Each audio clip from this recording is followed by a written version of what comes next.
Halo Sobat Duta, kembali lagi di Ditalk, podcast yang menghadirkan obrolan santai, inspiratif tentang segala hal isu yang ada di sekitar kita.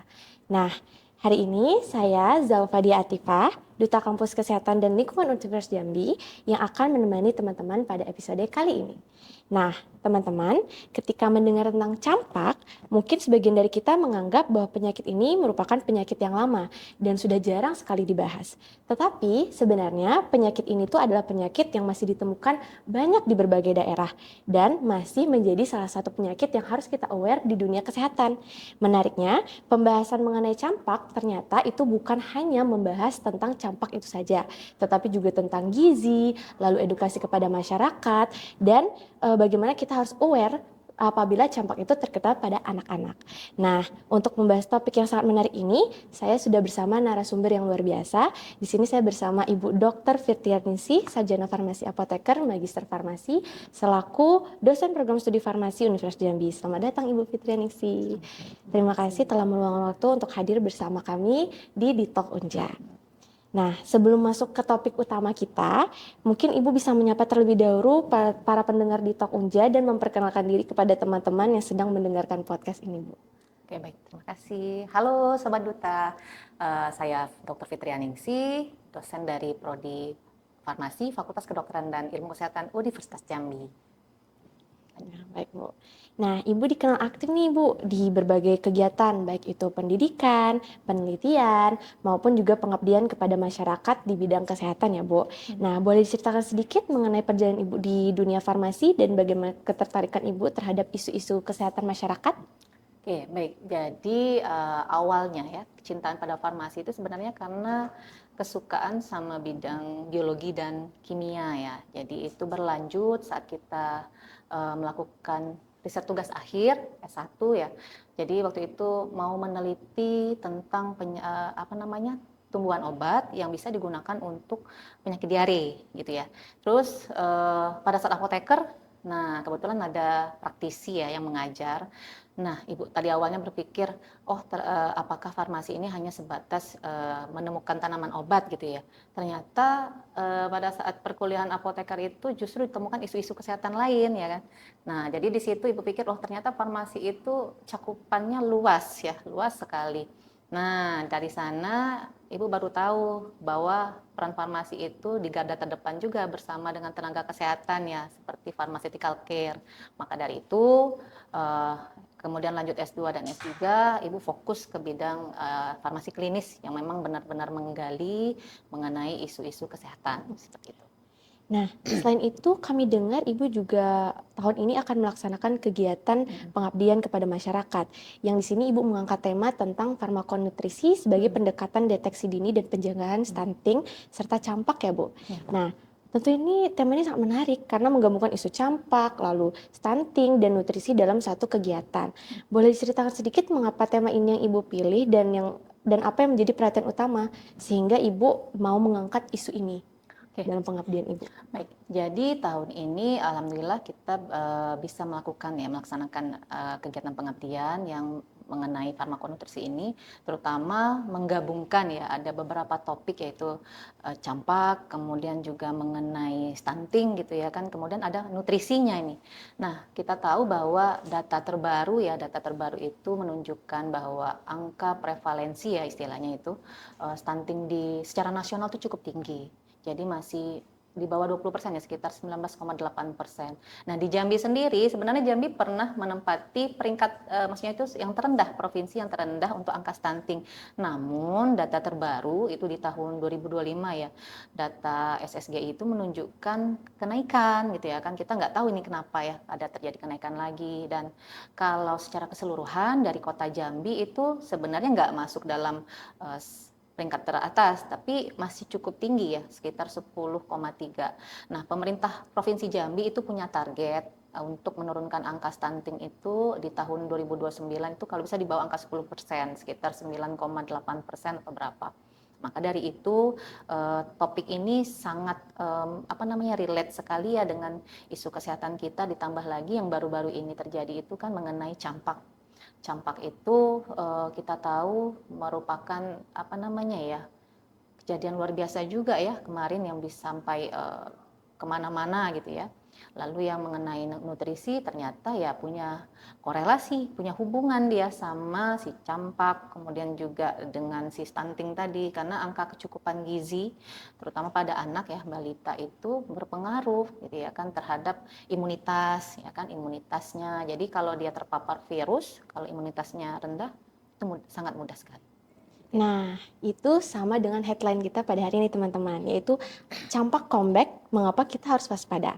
Nah, Ibu, sekarang masyarakat itu ada beberapa yang merasa kalau campak itu adalah penyakit biasa dan tidak perlu terlalu aware. Terus yang hanya menyebabkan ruang merah nanti hilang sendiri. Nah, sebenarnya apa itu sih campak dan mengapa penyakit ini masih menjadi perhatian di bidang kesehatan hingga saat ini, Ibu? Mungkin bisa share sedikit, Bu. Baik, jadi campak itu sebenarnya merupakan penyakit menular ya yang disebabkan oleh virus. Nah, kita mungkin karena itu tadi ya minimnya literasi, terutama pada orang tua ya. Jadi itu karena minim literasi tentang kesehatan, mungkin akses ke media sosialnya mungkin cukup tinggi, tapi karena literasi kesehatannya rendah, jadi mudah termakan hoaks. Jadi kita lihat pasca COVID itu malah angka cakupan imunisasi, terutama campak itu rendah. Makanya kemarin kejadian KLB ya.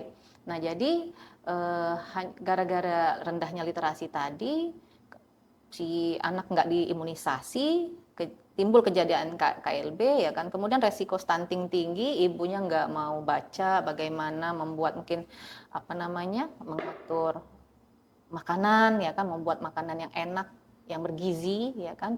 Padahal ini kan di Jambi ya, terutama di Jambi nih. Di Jambi ini kita kaya dengan bahan pangan lokal loh, ya kan, bahan pangan lokal yang bisa diolah dengan baik. Nah, itu padahal bisa. Nah, tapi karena minim literasi, kemudian juga tingkat kepadatan penduduk, lingkungan yang kurang bersih ya kan, padahal ini penyakit yang sangat mudah menular. Nah, itu tadi makanya bisa menyebabkan hal seperti itu. Baik Ibu. Nah, beberapa orang kan juga tadi sempat kami mention kalau misalnya dia tuh merasa kalau itu tuh bukan sesuatu yang perlu diwaspadai. Menurut Ibu, komplikasi seperti apa sih yang bisa perlu diwaspadai oleh orang tua? Terus kan tadi juga sempat menyebutkan kalau seandainya kesehatan anak itu tidak hanya dipengaruhi oleh penyakitnya aja, tapi tentang gizinya kan, Bu. Nah, jadi seberapa peran nutrisi dalam membantu menjaga kesehatan anak, lalu mencegah berbagai penyakit infeksi, salah satunya seperti campak ini, Bu? Oke, baik. Jadi itu tantangan besar sekali ya. Jadi kalau untuk nutrisi terutama, kalau kita bicara stunting, mungkin karena anak ini kan nggak dapat cakupan imunisasi. Nah, jadi resiko daya tahan tubuhnya menurun, dia nggak mau makan gitu ya kan. Nah, kita tahu komplikasinya tadi ya, komplikasi penyakit ini kalau nggak diatasi itu sangat-sangat ini ya, mengerikan sekali, bisa menyebabkan pneumonia pada anak, diare berat, terus juga kalau nggak, ada juga menyebabkan kebutaan itu, radang otak, bahkan kalau nggak tertangani dengan baik itu bisa menyebabkan kematian. Makanya itu baru pada anak. Nah, khawatirnya kalau dia menularkan, misalnya ada anggota keluarga yang punya penyakit ataupun ya penyakit ya sudah cukup kompleks, justru menularkan dan itu bisa memicu kejadian juga ya penyakit pada keluarganya tadi yang mungkin ya neneknya atau kakeknya. Nah, seperti itu. Jadi makanya penting sekali ya kita aware terhadap masalah vaksinasi tadi ya, vaksinasi terutama pada campak. Nah, nutrisi. Jadi kalau misalnya nutrisi orang tuanya itu literasinya terhadap kesehatan baik, kemudian juga bisa mengolah, kalau di Jambi ya, khususnya di Jambi. Nah, itu kita bisa mengolah bahan pangan lokal tadi menjadi satu produk nutrasetikal, itu bagus sekali. Jadi kita bisa contohnya nih menggunakan di Jambi mungkin ikan gabus gitu ya, kita olah, tapi dalam bentuk makanan dikemas dengan yang baik gitu ya, yang bisa memancing nafsu makan anak. Berarti kan daya tahan tubuh anak bisa meningkat. Jadi untuk dia terkena virus gitu ya kan itu rendah, tingkat faktor resikonya kan udah bisa kita minimalisir seperti itu. Jadi mungkin seperti itu ya. Nah, jadi artinya dengan menggunakan bahan pangan lokal ini kita sebenarnya punya alternatif gitu ya, Bu? Banyak sekali, itu salah satu contohnya saja. Mungkin itu masih nyambung dengan pertanyaan saya berikutnya, Bu. Di sini kan tidak semua keluarga itu memiliki kondisi dan kemampuan yang sama dalam memenuhi kebutuhan gizi anak. Nah, menurut Ibu, tantangan apa yang paling sering dihadapi oleh orang tua dalam menjaga asupan nutrisi anak dan bagaimana cara menyikapinya agar kebutuhan gizi anak tetap dapat terpenuhi meski dengan kondisi dan kemampuan yang berbeda tadi, Bu? Oke, Bagus. Jadi tantangannya itu, makanya tadi ada Hmm, kegiatan pengabdian mm-mm. yang kita rencanakan.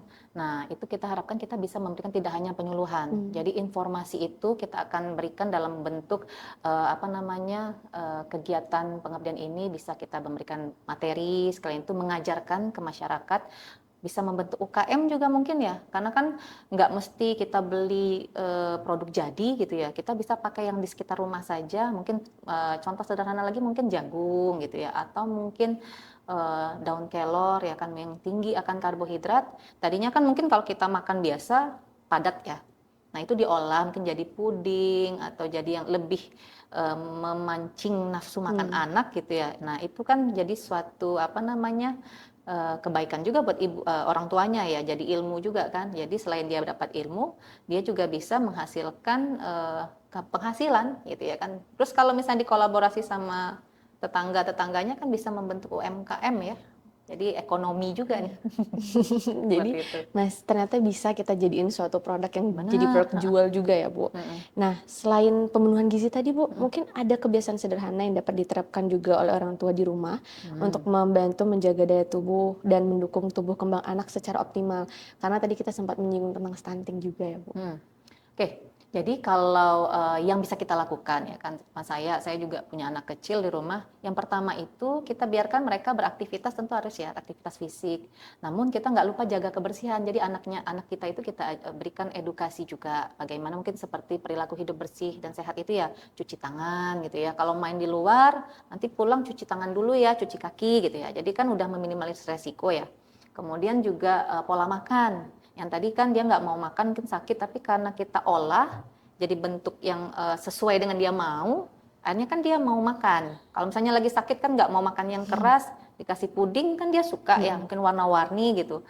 Terus selanjutnya mungkin batasi makanan tinggi kalori seperti gula ya. Nah, yang manis-manis gitu, es-es yang terlalu manis yang kita nggak tahu pemanisnya apa, nah itu dibatasi seperti itu. Artinya kalau menurut Ibu sendiri, artinya kan tadi kita udah bahas campak, Mm-mm. sudah bahas status gizi, udah bahas stunting. Menurut Ibu apa sih hubungannya yang perlu dipahami oleh masyarakat kita sekarang, yang perlu di-awarein gitu, Bu? Oke, baik. Jadi kita tahu ya masalah campak itu tadi ya, campak itu merupakan penyakit yang menular. Kalau nggak ditangani dengan baik bisa menyebabkan yang paling fatal kematian ya. Tadi kan ada beberapa yang bisa ditimbulkan penyakitnya. Nah, kemudian kalau status gizi terkait stunting tadi bisa kita atasi. Jadi kalau pengetahuan ibunya sudah kita berikan dengan baik, kemudian bisa memanfaatkan yang di lingkungan sekitarnya aja dulu ya, diolah dengan baik, itu kan bisa meningkatkan angka kecukupan gizi tadi. Nah, jadi kalau angka kecukupan gizinya meningkat kan itu juga salah satu faktor yang bisa meningkatkan perilaku. Jadi kan ada namanya itu mengenai tentang perilaku kognitif atau apa ya. Nah, itu bisa meningkatkan gitu pemahaman. Jadi lebih konsentrasi Iya. anak-anak gitu kalau belajar gitu ya kan, meningkatkan itu. Nah, kemudian kalau nutrisi tadi ya ekonomi jadinya.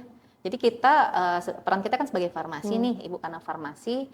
Jadi dengan memberikan materi tersebut ya kan ternyata nggak mesti jadi obat ya. Jadi mungkin tadi tanaman obat, tapi dimanfaatkan dengan baik, ternyata bisa jadi bahan pangan lokal gitu ya kan. Nah, seperti itu. Nah, mungkin tadi dari pengabdian Ibu, itu tadi sempat kita sebutin farmakonutrisi. Itu kami belum terlalu familiar tuh, Bu, dengan kata farmakonutrisi. Mungkin teman-teman di sini juga belum familiar. Nah, mungkin bisa Ibu jelaskan sedikit apa itu farmakonutrisi? Jadi ini memang suatu inovasi baru ya. Jadi selama ini kita kan biasanya diversifikasi tanaman obat atau apa gitu.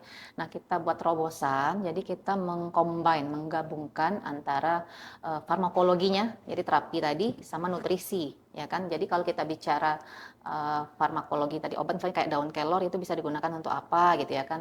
Nah, kita gabungkan dengan nutrisinya karena kan untuk balita tadi kita fokusnya ke anak tadi ya. Itu kan ada butuh mikronutrien namanya suplemen ya kan untuk masa pertumbuhan, entah itu zat besi juga ya kan. Jadi dengan kita coba dengan membuat suatu model pengabdian seperti itu, bisa nggak kita punya kontribusi banyak pada masyarakat gitu ya kan. Jadi dengan kasus yang terjadi di sekitar yang baru-baru ini itu gimana gitu ya kan, ke masyarakatnya apakah ada dampak positif gitu ya kan. Terus bisa nggak kita bantu pemerintah nih karena itu kan sinergis ya. tenaga kesehatan, pemerintah, masyarakat. Jadi bisa nggak kita bantu program pemerintah ini untuk menurunkan angka stunting tadi? Nah, seperti itu. Nah, tadi kan artinya kita mengenai stunting ini harus lebih aware ya, Bu. Benar. Nah, salah satu tahapan agar lebih aware ini tuh kan artinya kita harus menyadarkan diri kita secepat mungkin, atau kayak penting deteksi dini dan edukasi masyarakat dalam upaya mencegah campak maupun stunting sejak dini kan, Bu. Nah, bagaimana pendapat Ibu mengenai hal tersebut, Bu? Seberapa penting dan bagaimana sih tahapan atau proses yang harus dilakukan menurut Ibu? Oke, baik. Penting sekali ya. Jadi kita itu ya tahapan yang pertama dari lingkungan keluarga dulu ya, lingkungan keluarga. Kemudian kan karena balita tuh umumnya berarti kan masih ibu-ibu muda juga ya. Jadi dengan adanya media sosial, terus kalau misalnya ya kalau bisa dengan meningkatnya literasi kesehatan tadi, dia bisa teredukasi dengan baik nih si ibu. Jadi meningkatkan pengetahuan orang tua juga kan. Nah, kalau pengetahuan orang tuanya meningkat, berarti kan intinya kita berharap status gizi si anak ini jadinya juga baik ya kan, supaya nggak rentan infeksi gitu ya, supaya nggak mudah sakit gitu ya. Jadi kalau misalnya dia sakit, dia nggak perlu panik gitu ya kan. Nah, terus kita tahu tahapan bagaimana mencegah, oh kalau ini perburukannya begini, itu gimana, seperti itu. Jadi lebih aware nggak kemakan hoax. Nah, jadi nggak langsung percaya sama isu-isu yang di belakang gitu ya, nggak perlu katanya mungkin karena ini nggak halal kadang ya, padahal sebenarnya itu malah melindungi kita gitu ya, melindungi anak terutama. Artinya kita harus lebih sadar tentang hoax-hoax, terus memilih informasi harus lebih benar, lebih bijak Benar gitu ya, Bu. sekali. Nah, bagaimana menurut Ibu cara agar masyarakat tuh lebih bijak dalam memilih informasi supaya tidak salah, apalagi tentang kesehatan. Ada beberapa masyarakat yang ngerasa kalau seandainya, oh penggunaan ini benar, bahkan penggunaan obat kan masih banyak yang salah ya, Bu. Nah, menurut Ibu bagaimana cara yang paling bijak agar masyarakat tuh tahu cara penggunaan obat yang benar? Oke, baik. Cara yang paling bijak tuh kita harus konsultasi dulu ya sama tenaga kesehatan dari dokter gitu ya kan. Terus kalau obat tanyanya ke apoteker gitu ya. Jadi jangan tanya ke yang lain gitu. Nah, jadi kalau dari situ biasanya kita akan dapat literasi yang baik gitu kan, informasi yang benar dan tepat. Nah, dari situlah yang bisa membatasi kita ya kan dari informasi-informasi hoax tadi. Seperti itu. Nah, mungkin kan pendengar di sini tuh banyak yang dari berbagai umur. Ada yang masih Gen Z juga kan, Bu. Jadi belum jadi orang tua mungkin. Nah, menurut Ibu, mengapa penting bagi kami generasi muda untuk mulai memahami isu kesehatan sejak sekarang? Apalagi kan tentang stunting, terus gizi anak. Padahal kami sebenarnya belum memulai fase itu. Menurut Ibu, kenapa itu penting untuk tahu itu dari sekarang? Oke, bagus. Jadi kalau Gen Z ya, justru kalian ini yang akan meneruskan kami-kami ini sekarang gitu ya kan. Dengan kalian itu kegiatan pengabdian tadi kan biasanya melibatkan mahasiswa juga ya kan. Nah, informasi yang kita dapatkan dari podcast kali ini juga pun kita harapkan nggak sebatas di ruang ini saja, harus berkelanjutan gitu ya. Jadi kalian itu kan bisa akan menjadi penerus pendidik ya kan, kemudian juga agent of change ya kan, mahasiswa. Nah, jadi bisa memberikan informasi yang tepat kepada masyarakat, mengedukasi masyarakat gitu ya, supaya nggak termakan berita hoax yang tadinya memang kita harusnya vaksinasi. Nah, kita tahu nih vaksin MR, campak itu kan vaksinnya MR ya. Itu harus paling nggak umur berapa ya, 9 bulan tuh harus sudah divaksin. Ini kadang-kadang orang tua tuh nggak mau divaksin karena itu tadi katanya bisa menyebabkan kematian, dan justru kalau nggak divaksin itu malah menyebabkan kematian ya. Nah, mungkin seperti itu. Jadi kalian yang Gen Z inilah yang menggunakan akses media sosial ya. Jadi bisa itu yang apalagi yang seperti yang calon-calon dokter, calon-calon apoteker, itu edukasi di Instagramnya, pokoknya media sosialnya dengan baik ya supaya informasinya tadi tersampaikan. Jadi kayak menggunakan digitalisasi yang sudah terjadi sekarang ini juga sebagai platform kita untuk sharing ke semuanya tentang masalah kesehatan ini. Supaya lebih berdampak. Nah, sebagai penutup nih Bu, kita kan udah bahas banyak nih tadi, udah tentang stunting, tentang gizi, juga udah tentang campak yang headline utama kita tadi.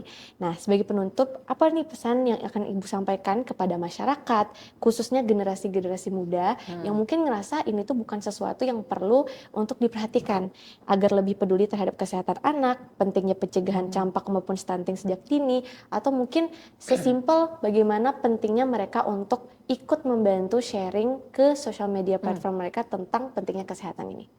Apa pesan Ibu? Jadi yang bisa Ibu sampaikan, itu tadi ya, nggak terbatas di ruangan ini saja.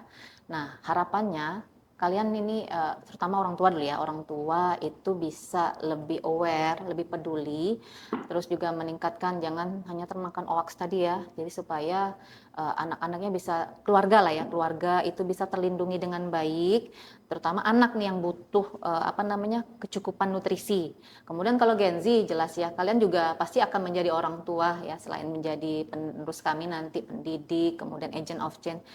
Paling tidak kita mulai dari diri sendiri. Jadi siapa aja yang yang di sekitar kita, mungkin ada anak kecil atau apa, nah kita bisa memonitor gitu ya, melihat ini udah cukup nggak nutrisinya, misalnya adik kita atau apa gitu ya kan. Nah jadi dengan kita mengikuti berita-berita terkini, informasi kesehatan, nah itu tadi ya sebagai informasi dasar kita. Jadi untuk kita dulu deh. Nanti begitu kita sudah paham, kita bisa sampaikan ke masyarakat, ke teman-teman. Nah mungkin juga kalau tagar lainnya itu ikuti tuh ya media sosial tuh yang benar-benar verified gitu ya, jangan yang abal-abal gitu ya, supaya informasinya jelas. Mungkin itu aja. Jadi yang ingin Ibu sampaikan itu adalah penting sekali untuk tahu dari sekarang, terutama membuat diri kita tuh untuk lebih tahu lagi, membawa diri kita untuk lebih aware lagi supaya kita bisa membantu yang ada di sekitar kita gitu. Bu. Jangan sampai jadi kejadian luar biasa seperti kemarin ya, karena kalau udah satu kelompok kena, itu kena semua kan mudah sekali ya paparannya gitu ya. Iya, jadi kita harus lebih aware teman-teman. Nah, luar biasa sekali pembahasan kita pada hari ini dari diskusi bersama Ibu Dr. Victoria Ningsih, Sarjana Farmasi, apoteker, magister farmasi. Kita belajar bahwa campak itu bukan sekedar penyakit yang menyebabkan keluhan pada kulit saja. Ada banyak faktor yang perlu diperhatikan, mulai dari tadi ada sempat disebut imunisasi, vaksinasi, status gizi, daya tahan tubuh, deteksi dini, terus bagaimana kita tuh harus aware tentang kesehatan mulai dari sekarang. Nah, kita juga belajar bahwa menjaga kesehatan anak tuh tidak hanya dilakukan ketika anaknya sakit saja ya Bu, tetapi juga harus dimulai sejak dini melalui pencegahan, pemenuhan nutrisi yang baik, serta kesadaran untuk mencari informasi kesehatan yang benar dan terpercaya. Jadi jangan salah informasi lagi. Dan juga ternyata di Jambi ini masih banyak sekali untuk kita kembangkan menjadi UMKM. Sehingga dapat meningkatkan UMKM kita dan ekonomi kita. Jadi pendapatan ya. Terima kasih banyak kepada Ibu Dr. Victoria Ningsih, Sarjana Farmasi, apoteker, magister farmasi atas ilmu dan wawasan yang telah dibagikan kepada kita semua. Dan terima kasih juga kepada seluruh pendengar yang telah mengikuti Ditalk Unja sampai saat ini. Saya, Zalfadi Atifah, Duta Kampus Kesehatan dan Lingkungan Universitas Jambi, pamit undur diri. Sampai jumpa di episode berikutnya. Salam sehat untuk kita semua.